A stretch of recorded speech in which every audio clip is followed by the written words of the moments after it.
The wind howled through the dry Nevada plains, where the sun had begun to dip behind the jagged mountains. Dust danced like memories in the air, and in the distance, a lone silhouette moved steadily, rhythmically. A Mustang, wild, strong, scarred by time, was walking with a determined gait. But it wasn't just the image of a horse returning from the wilderness that gripped the hearts of those who saw him. It was what he carried, and why he was coming back. That's what made people cry. Just 4 days earlier, that Mustang, whom locals had nicknamed Rust, had vanished from the rescue sanctuary nestled outside of Reno. Rust wasn't like the others. He had a history of running, yes, but he also had a soul that seemed painfully aware of every human gaze. He was rescued from brutal roundups and earned his name from the reddish scars across his flank, but over time, he had come to trust one person, little Ellie. Ellie was just 8, with tangled blonde curls and an old soul behind her bright green eyes. She visited the sanctuary every afternoon with her father, Tom, who volunteered with the rehabilitation team. Rust never let anyone come too close. But Ellie? She didn't try. She just sat near the fence with her sketchbook and talked to him. "Rust, you're probably the bravest horse I've ever seen," she'd whisper, not expecting him to come any closer. And day by day, Rust would inch forward, drawn by her calm presence. Until one day, he let her touch his nose. The bond that formed between them was silent, but unshakable. For months, they spent quiet afternoons together. Ellie would hum lullabies while Rust lay nearby in the grass. Her father often joked, "That horse thinks you're his guardian angel." Then the unthinkable happened. A storm rolled in faster than expected. Lightning cracked the sky like a whip, and in the chaos of wind and thunder, a fence panel gave way. By morning, Rust was gone. Everyone searched. Volunteers combed through the desert and posted flyers, while Tom tried to comfort his daughter. "He'll come back," he told her. But Ellie just shook her head. He wouldn't leave. Not unless he had to. For 3 agonizing days, there was no sign. Ellie stopped smiling. She barely spoke. The sanctuary felt quieter, emptier. Then, on the 4th evening, just as the sun began to die behind the mountains, a cloud of dust appeared down the old dirt road. At first, they thought it was a mirage. But as the shape drew closer, the truth unfolded in the most unbelievable way. It was Rust. But he wasn't alone. Strapped delicately across his back, secured with what looked like pieces of old blanket and rope, was a tiny, trembling creature. A foal. Starving, weak, barely standing. A wild baby. No more than a few weeks old. Tom froze. "Is that?" He and Ellie rushed toward the gate as Rust staggered in. His legs were scraped raw, his chest heaving, but he didn't stop until he was back inside the enclosure. He lowered himself slowly, carefully, as if knowing that every movement mattered. The foal whimpered. Ellie dropped to her knees beside them. "Oh my gosh. Rust, what did you do?" she whispered. No one knew where the baby had come from. Maybe its mother had died in the storm. Maybe the herd had left it behind. But somehow, this hardened, semi-wild horse had gone back into the desert, found this helpless creature, and carried it 40 miles back to safety. News spread quickly. Animal control officers, veterinarians, and news reporters arrived in waves. But none of their explanations could truly capture what people felt when they saw the exhausted Mustang curled around a shivering foal and the little girl holding his mane, whispering, "You're a hero, Rust." The vet said the foal had only hours left to live when Rust brought him in. Tom stood nearby, trying not to cry as he watched Ellie stroke the baby horse's face. "He didn't just survive out there," Tom said. "He saved someone." Night fell, and the sanctuary lights flickered on. Ellie stayed beside Rust and the foal, refusing to go home. Blankets were brought, water bowls, soft hay. It was as if no one wanted to break the moment. By midnight, the foal was finally sleeping peacefully, nestled in Ellie's lap. Rust, though battered, stood watch with weary but proud eyes. Ellie looked up at her father. "He went all that way for love, didn't he?" Tom nodded. "Yeah, he really did." But this wasn't the end. The next morning, A startling discovery would change everything they thought they knew about Rust, and why he had gone back in the first place. Morning light crept softly over the sanctuary as the town awoke to news that didn't seem real.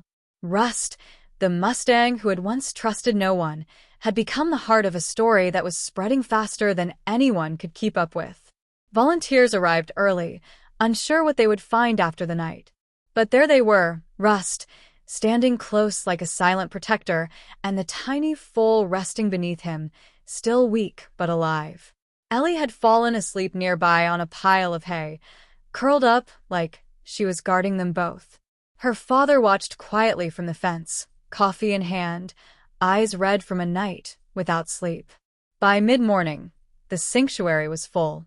Veterinarians had returned to check the foal, and reporters from nearby towns gathered near the gate, asking questions, taking pictures.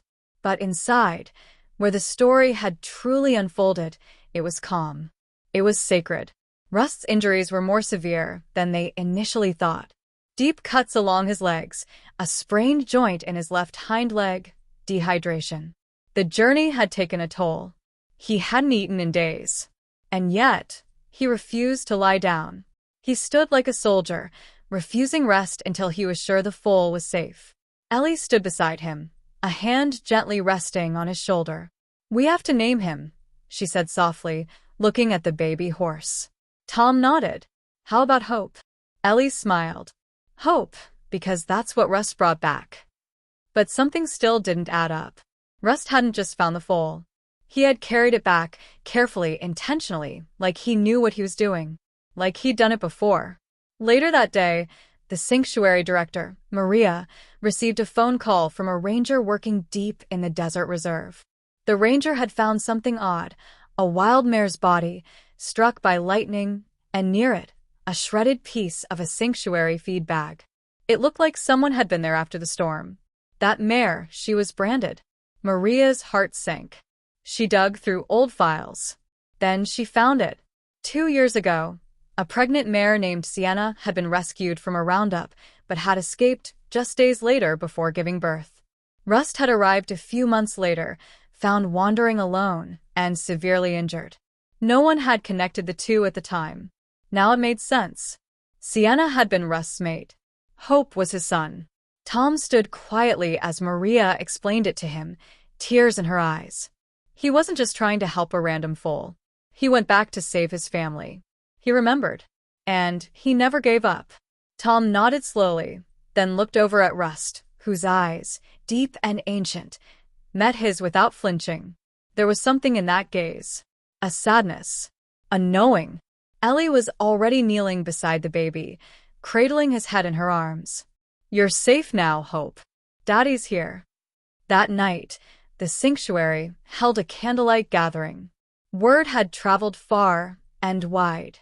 Dozens of people showed up, locals, riders, rescue workers, even a few strangers who'd read the story online. They brought blankets, hay, medicine, and donations. One by one, people lit candles and left them at the sanctuary gate as a symbol of trust and remembrance. Rust stood at the center of it all, wounded but strong. He didn't flinch from the people. He didn't run from the lights. He had already proven what kind of soul lived inside him. As the crowd began to fade into the night, Tom placed a hand on his daughter's shoulder. "Ellie," he said, "I think we both know Rust's journey isn't over yet." He didn't just carry his son back here. He carried a message. Ellie looked up. What kind of message? That love, real love, doesn't quit. Not in the storm. Not in pain. Not even in death. The next morning, Hope stood on his own for the first time. Wobbly, uncertain, but alive.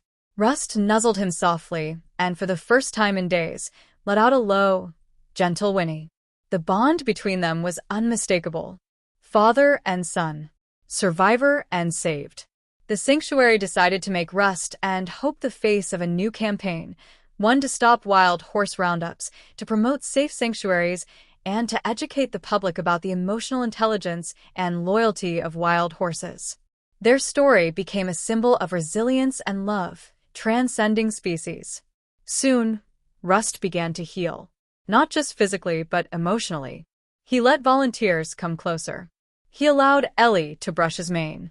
He even began to walk beside her, trusting, open, and hope. He grew stronger every day, playful, bright-eyed, always staying close to Rust, like he knew exactly who had brought him back from the edge. Years passed, and their story remained etched in hearts across the world. Visitors would come from different countries just to see the Mustang who walked 40 miles through the wild, carrying love on his back.